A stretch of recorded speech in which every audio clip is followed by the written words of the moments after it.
Hi everybody, my name is Rob Varner and welcome to Choose Wisely, Alabama. Today we're going to make a delicious dish that is a new take on a classic soup. We're going to make French onion chicken skillet. It is phenomenal. So we're going to start off, we have our pan on low heat, all right, and we're just going to add a little bit of oil, just about 2 tablespoons. We're just going to give that a nice swish around in the pan, evenly coat everything. So we're going to add our onions to our skillet and just give them a quick little stir. So we're gonna add just a little bit of pepper and then also just a little bit of salt. And what's that's gonna do is that salt is gonna help caramelize the onions quicker and get that moisture out of those onions, and that's exactly what we want to get them nice and brown. So this is gonna take about 15 minutes, and just keep your heat on low. Keep that oil going. If you think your pan is getting a little too dry or your onions are starting to burn, just kind of turn down your heat a little bit. But what we're looking for is for them to get nice and translucent and soft. Just nice thin slices, and they'll caramelize much faster. Once our onions get to this stage, the next thing that we're gonna do is we're gonna go ahead and season our chicken. I've had this chicken sitting out for about 10 minutes just to get the chill off. It doesn't need to sit out much longer than that. We're gonna bring this plate right over here, and we're gonna grab our chicken. So we're gonna cook about 2 breasts at a time with this, all right? And I'm using chicken breasts because the white meat on the chicken is much better for you. It's lower in fat. And also with this recipe, it's gonna help keep the moisture in. So we have our chicken right here, and we're just gonna add just a little bit of salt, and we're gonna add a little bit of black pepper. And then right here we have our dried thyme.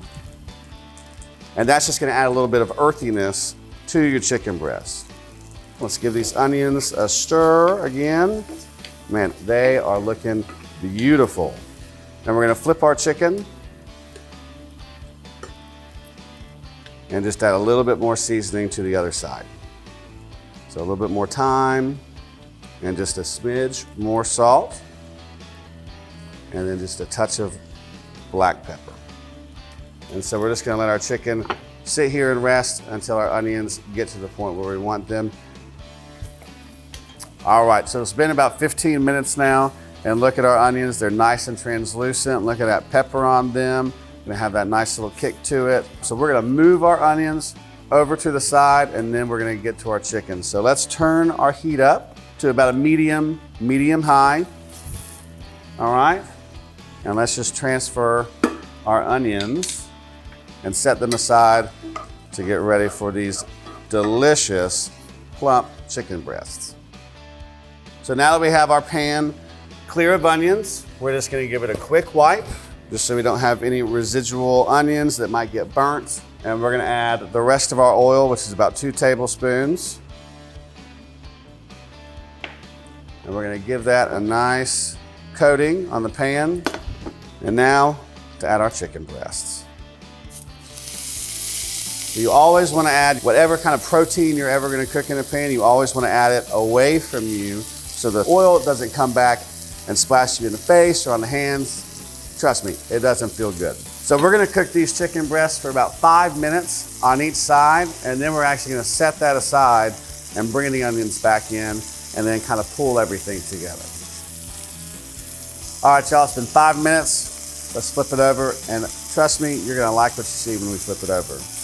Look at that color on that chicken. That is exactly what you wanna see, that nice caramelization with that salt and pepper and those herbs. Man, I'm telling y'all, this is gonna be a new family favorite. But we're gonna let this cook for another 3 or 4 minutes, and then we'll come back and continue on with finishing everything up. All right, so our chicken is almost done, y'all. It's looking great.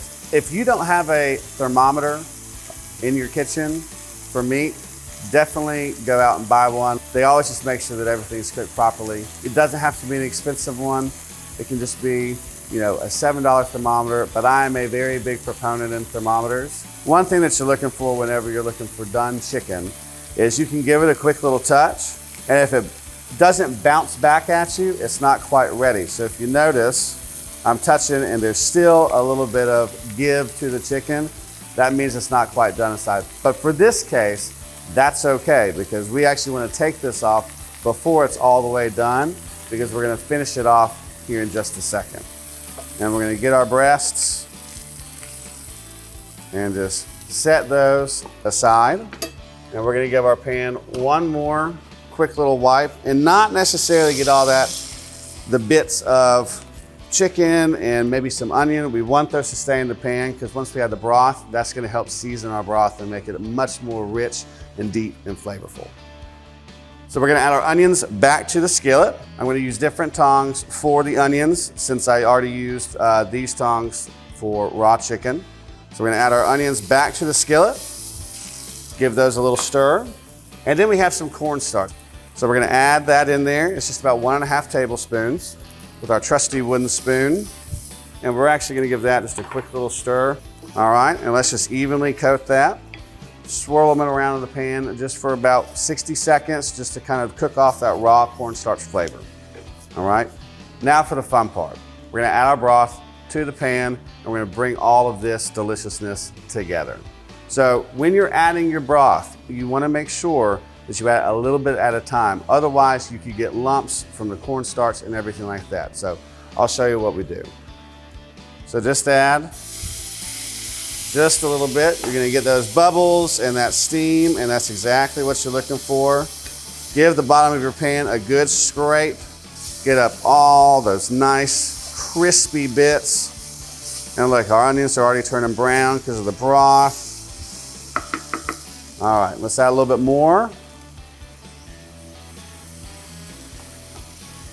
So now that you can see that the broth is still kind of liquid, it's not lumpy or anything like that, we can just go ahead and add the remainder of our beef broth. This is low sodium beef broth, still flavorful, and we're still gonna add just a little bit of salt to it. So now we're gonna bring this up to about a medium-high heat, bring this to a simmer, and let it simmer for just a couple minutes and thicken up. We're gonna add our chicken back with the cheese, cover it, and we'll be ready to eat. All right, y'all, so now our sauce is, look at that. So you can tell whenever your sauce is ready, whenever you pull your spoon, whatever you're using to stir through it, and the sauce doesn't immediately come back and cover that gap, and that's exactly what we're looking for. So we're gonna turn it down to low, because we don't want all that goodness to evaporate, okay? And we're gonna add our cooked chicken back in, make a nice little nest for our beautiful little birds. And now the cheesy part. So we're gonna grab a slice of Swiss, okay? And put it right over, and then a slice of provolone. Now you don't have to use Swiss and provolone. If you would rather use mozzarella or pepper jack or any other type of cheese that you prefer, perfectly fine. We have our heat turned down to around a medium-low. If you have a lid, go ahead and cover it, but we're just gonna use aluminum foil for this. So now we're gonna let this sit with the cheese and the chicken and all that brothy, oniony goodness. We're gonna let that simmer for just about 8 to 10 minutes until the chicken is fully cooked through, and then we'll come back and check it out and see how we did. All right, guys, it's been about 9 minutes, so we're gonna check our chicken and see how we did. Oh man, look at that. So we're gonna turn the heat off and give our sauce just a quick taste and see if we need to add just any salt or pepper or anything like that. But man, that chicken looks good. I can't wait to dig into this, y'all.